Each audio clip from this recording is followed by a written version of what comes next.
Hello friends, this is Anurag from Artificial Acumen. In this series to understand the artificial intelligence, let's start with today's session. In today's session, we are going to learn about the domains of the AI, difference between classical programming and machine learning, and about the AI project cycles. Okay, so let's begin with today's session. What is domain of AI? So before starting the domain of the AI, let's first try to understand what we do in AI. Okay, in AI we use the computer in different sense. Normally, in general practice, what we do, we use the computer and we give the input and then process it and then gets the output. Okay, but in AI we feed the data to the computer, then analyze this data and gives out the prediction. Perfect. So it's slightly different from the normal general programming concepts. Okay, so to perform this particular mechanism, we need to understand the domains of the AI. So there are three important domains of the AI. These are data, computer vision, and natural language processing, NLP. So data, what it is very important in the artificial intelligence. Data can be in any form, of the numerical facts, or this data may be in terms of the images, audio, voice, etc. So if the data is particularly related with the images or videos, then it means we are trying to analyze the different sort of images, etc. Then it is comes under the computer vision. Okay, and where the language is spoken by the user for the communication purpose, then it comes under the NLP. We can use the images data in terms of traffic congestion removal softwares, because we can analyze how much traffic is there on a particular red light, and based upon the this type of the pictures, images, we can control the traffic congestion. Okay, we can see how the best the traffic movement can be maintained. So these are the couple of example. In NLP sense, you can take the example of the Alexa, where it is understanding our language and responding it accordingly. So these are the three basic domains of the AI. Now next point is, what is the difference between the classical programming and machine learning? So in classical programming, what we do, we give the input data, and someone who write a program uses that data and it runs on a computer to produce the desired output. Okay, simply this data and the program both work together and we get the output. This is normal. If you see the pictorial representation, the input data and this data is getting utilized by the program and we are getting the output data. Try to understand it using some example. Suppose we have the data from the metrology department. Okay, मौसम विभाग से हम कुछ last 10 years का data हमारे पास है, and then we write a program. Okay, and this data and this program they combiningly work. Okay, this program basically use that data and gives an output, and this output may be termed like the normal rainfall or the shortfall of the rain or the excessive rainfall. Okay, these are the three outcomes we are getting using that particular data. Now come to the point of the machine learning. Machine learning is a particular way of programming, the way of working, where the input data and the output both are fed to an algorithm to create a program or the model to make predictions. Okay, so here the input data and the output both are working together and they are developing a model or the program. So try to understand it using the same example. Suppose here again we have the data of the last 10 years meteorological department data, and as a output basically we are using the normal or the shortfall of the or excessive rainfall data. Okay, this I mean output and the input both are working together and we are developing a prediction or the model. Okay, and using this model we can make the predictions for the any year.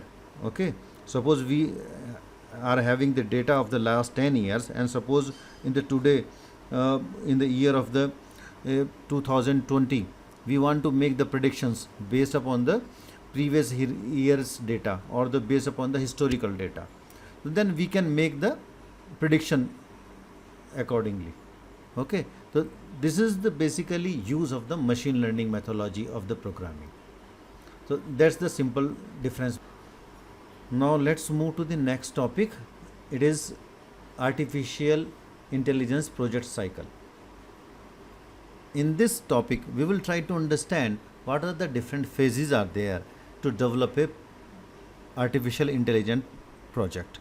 So they are the couple of the processes, some steps are there. So we will try to understand all these steps using the some case study or example. Let's first try to understand this. First step is the problem scoping.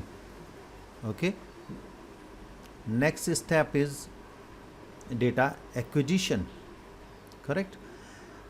Third step is data exploration.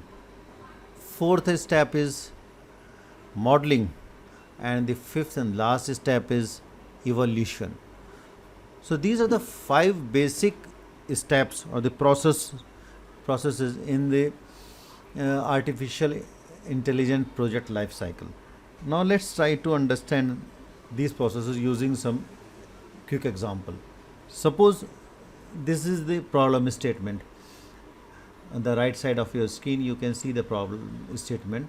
Suppose we have a diamond which somebody Mr. X wants to steal, and using the artificial intelligent methodology we want to protect it. Okay, so what will be the steps for this type of project? Okay, so what comes under the problem scoping? This is the simple the aim of your project, which we want to do, we want to achieve something. Okay, this is the problem statement. This is the basically the aim of your project. So this is problem solving.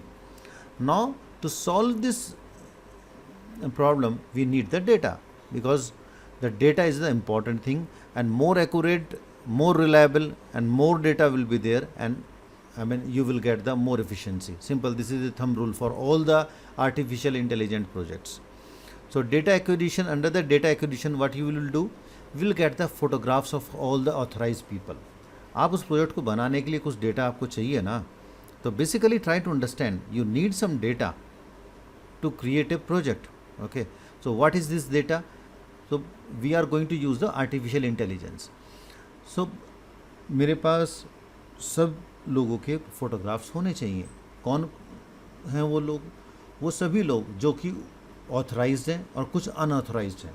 Authorised means who can come to the some particular sort of gathering जहाँ पे वो diamond रखा हुआ है, and some specific people who are not authorized to come in that particular area. Okay, so I should get the photographs all those people. Also I should have the photographs of the premises where this diamond is kept, and also the photographs of all the visitors. So this is, you can say, the section where we get the data. Okay, so this comes under the data acquisition. So more data, simply that means I will having the more efficiency in my project. Now the third step is data exploration. Now I will see the correctness of this data. Okay, this data should be of the similar pattern. I mean, when I say the similar pattern means all the photographs should be neat and clean. They should be quite visible. It should not be like this कि कुछ photographs तो सही तरह visible हैं और कुछ इतने dark में है that you can not recognize the person. I will create a table in the database where I will store all these photographs with the name of that particular person, okay, for our future work. Now come to the next point. This is the modeling. Now as I have the complete data with me, then what is required, I will develop a AI enabled model algorithms, okay, and I will try to train it. Train का मतलब just मेरे पास total data जितना होता है, suppose 100 persons का मेरे पास data है, then I will try to use around 70 और 80 persons data just to train that system, okay, so that it can work according to my requirements. So I will train that particular model so that it can recognize that if somebody unauthorized person is getting inserted, okay, getting entered into the premises, then it should give me the output that it is the objectionable person and the security can take the proper action on that, okay. So I will try to explore various models and the best model I will choose, okay. So first, the creation of that particular model who will recognize the authenticity of the person is called the modeling, okay. This particular stage or the phase where I will developing the model is called modeling stage. And the next phase where I will evaluating this particular model, okay, how much percent correctness this model is giving to me, it is called the evolution phase. So that's all. And guys, keep learning, keep growing, and don't forget to subscribe my channel, and see you in the next video. Thanks to all of you.